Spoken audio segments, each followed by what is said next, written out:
Hi hello నమస్తే, welcome to విరిడియన్ studios.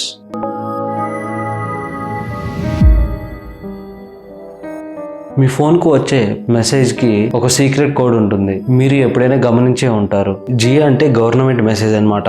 అంటే వాతావరణానికి సంబంధించిన మెసేజ్ కానీ ఇంకా వేరే విధంగా ఏ మెసేజ్లు వచ్చినా కానీ అది జీ అనే ఉంటే ఖచ్చితంగా అది గవర్నమెంట్ అని అర్థం. మరి ఇంకా ఎస్ అంటే సర్వీస్ మెసేజ్, అంటే కంపెనీల నుంచి వచ్చే ముఖ్యమైన మెసేజెస్. ఉదాహరణకు మీరు ఏదైనా కంపెనీలో మనీ ఇన్వెస్ట్ చేసినా, స్టాక్స్లో పెట్టినా కానీ దాని గురించి అప్డేట్స్ వస్తూ ఉంటాయి. అవన్నీ ఎస్ కిందకే వస్తాయి.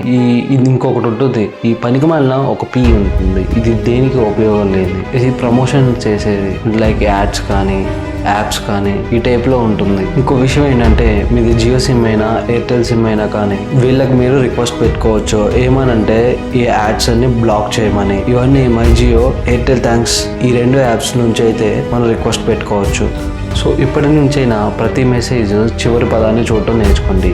ఇంతకుముందే సిగరెట్స్పై 28% నుంచి 40% వరకు జిఎస్టీని ఇంక్రీజ్ చేశారు. అంటే అది ఎంతో ఎంజాయ్ని ఇస్తుంది కానీ బాడీకి ఎంతో హార్మ్ఫుల్. ఈ బీడీల పైన 28% నుంచి 18%కి జిఎస్టీని తగ్గించారు. మరి ఎందుకంటే బీడీలు తాగితే ఆరోగ్యం బాగుంటుందా ఏంటి? దానికి కారణం ఏంటంటే మీరు పల్లెటూర్లకు వెళ్తే ఇవి తెలుస్తుంది. సింగిల్ మదర్స్, ముసలోళ్ళు, డబ్బులు లేని వాళ్ళు పనిచేస్తూ ఉంటారు. కొన్ని వందల బీడీలు చేసిన తర్వాత కూడా వాళ్ళకి 100-200 రూపాయలు మాత్రమే దొరుకుతుంది. బీడీ తయారీ మొత్తం పల్లెటూరు నుంచి జరుగుతుంది. ఈ బీడీలు తయారు చేసే ఇలాంటి వాళ్ళని దృష్టిలో పెట్టుకొని జిఎస్టీని తగ్గించడం జరిగింది. అంతేకాని ఆరోగ్యానికి మంచిది అని కాదు. ఇది చాలా హార్మ్ఫుల్. చాలామంది అమెరికన్ గవర్నమెంట్ అత్యంత శక్తివంతమైన ప్రభుత్వం అని అనుకుంటాం కదా, శక్తివంతమైనది అని అంతే డెబిట్లో కూడా కూడికిపోయింది. అమెరికన్ గవర్నమెంట్ పై ఎంత అప్పు ఉందో తెలిస్తే మీరు షాక్ అవుతారు. $37 ట్రిలియన్ అప్పు ఉంది. వాళ్ళ ధైర్యం చూడండి.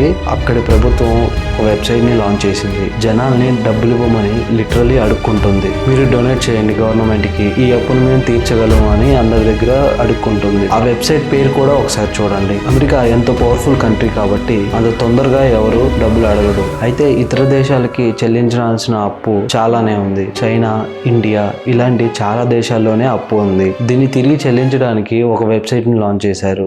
దాంట్లో $16 మిలియన్ కలెక్ట్ చేసింది. అంటే అది దాదాపు 0.02% మాత్రమే. ఇది పెద్దగా యూజ్ అవ్వదు. ఆ అప్పుని అమెరికన్ గవర్నమెంట్ తీర్చడానికి ప్రజల దగ్గర నుంచి అయితే అడుక్కుంటుంది. ఇది చాలా వింతగా ఉంది కదా. టెస్లాకి ఇండియాలో చాలా పెద్ద డిజాస్టరే జరిగింది. అందుకే ఎలాన్ మస్క్ చాలా టెన్షన్ లో ఉన్నాడు. 3 నెలల క్రితం టెస్లా కార్ ఇండియాలో లాంచ్ అయింది. లక్షల్లో బుకింగ్స్ వస్తాయన్నంత హైప్ లో ఉంది. కానీ మీకు తెలుసా ఇప్పటి వరకు ఎన్ని బుకింగ్స్ అయ్యాయో? కేవలం 600 మాత్రమే. మన మహేంద్ర, టాటా లాంటి ఈవీ కార్స్ అవైలబుల్ లో ఉన్నాయి. అందులోని అవి తక్కువ ధరలోనే దొరుకుతున్నాయి. అలాంటప్పుడు 60 లక్షల టెస్లా కార్ ని ఎందుకు కొంటారు? మీరు నమ్మరు, ఈ డిమాండ్ తగ్గడం వల్లే ఈ నెల ఇండియాకి రావాల్సిన టెస్లా స్టాక్ 80% తగ్గించారు. అంటే 10,000 కార్లు స్టాక్ లోకి రావాల్సి ఉంటే 2,000 కార్లు మాత్రమే వస్తున్నాయి. ఇలాంటిది ఏ ఇతర దేశాల్లోనూ జరగలేదు. సాధారణంగా టెస్లా వేరే దేశాల్లో లాంచ్ చేసినప్పుడు 6 నెలలు 8 నెలలు వెయిట్ చేయాల్సి వస్తుంది. కానీ ఇండియాలో పరిస్థితి వేరు. మన పక్కనే ఉన్న నేపాల్ దేశ ప్రజలను అక్కడి ప్రభుత్వం ప్రపంచాన్ని దూరంగా చేసేసింది. ఇలాంటి డిసిషన్ ఏ ప్రభుత్వం తీసుకోలేదు. యూట్యూబ్, ఫేస్బుక్, వాట్సాప్, ఇన్స్టాగ్రామ్ ఇలాంటివన్నీ కట్ చేసేసింది. ఇలాగే 23 పెద్ద ప్లాట్ఫామ్స్ అన్నిటినీ ఆఫ్ చేసింది. ఇండియాలో సుప్రీం కోర్టు ఉన్నట్టే నేపాల్లో కూడా సుప్రీం కోర్టు ఉంది. అది ఒక రూల్ అయితే తీసుకొచ్చింది. దానికి కారణం కూడా ఈ కంపెనీలే. వాళ్ళు పెట్టిన ఏ కండిషన్స్ అయితే ఉన్నాయో వాటన్నిటికీ ఎగనెస్ట్ గా ఉన్నాయని చెప్పేసి ఆ యాప్స్ అన్ని కూడా బ్యాన్ చేశారు. బ్యాన్ చేయడం అనేది పర్మనెంట్ కాదు. వీటికి ముందే ఆ కంపెనీస్ అన్ని స్పందించమని ముందే చెప్పారు. కానీ ఎవరూ పట్టించుకోలేదు.